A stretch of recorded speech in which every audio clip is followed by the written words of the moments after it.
Determine mn and p so that the polynomial p defined by the following is identical to 0.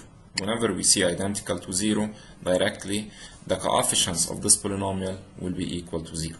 Let's start by the first one. 3m minus 2 equals to 0. Just add 2 for both sides. I will get 3m equals 2.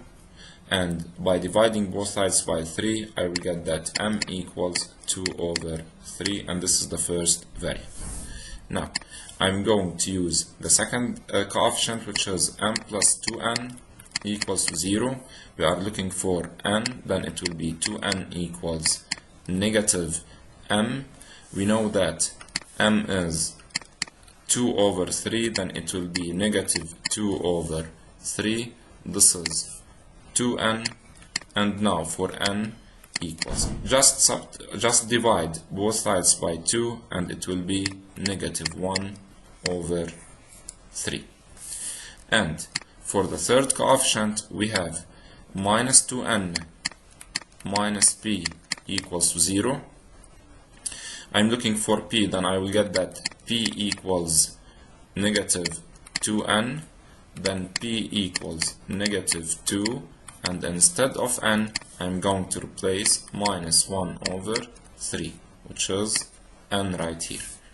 So directly p equals minus 2 multiplied by minus 1 over 3, and it will be 2 over 3. This is for p. In the second question we have calculate a and b so that the polynomial p defined by p of m, where the variable in this case is m, is 0 for any real number m. When we see also this statement 0 for any real number m, so directly the polynomial will be identical to 0. But first of all I have to write it in the reduced form. Then p of m will be equal to, we can notice that we have two terms in terms of m. Just take m as a common factor and it will be a plus 4, and the terms which are independent of m will be like that. Now, since the polynomial is identical to 0, I will start by the coefficient of m, which is a plus 4 equals to 0, then a equals negative 4, and for the second coefficient, which is minus 5b plus 3a plus 2 equals to 0, also since this polynomial is identical to 0.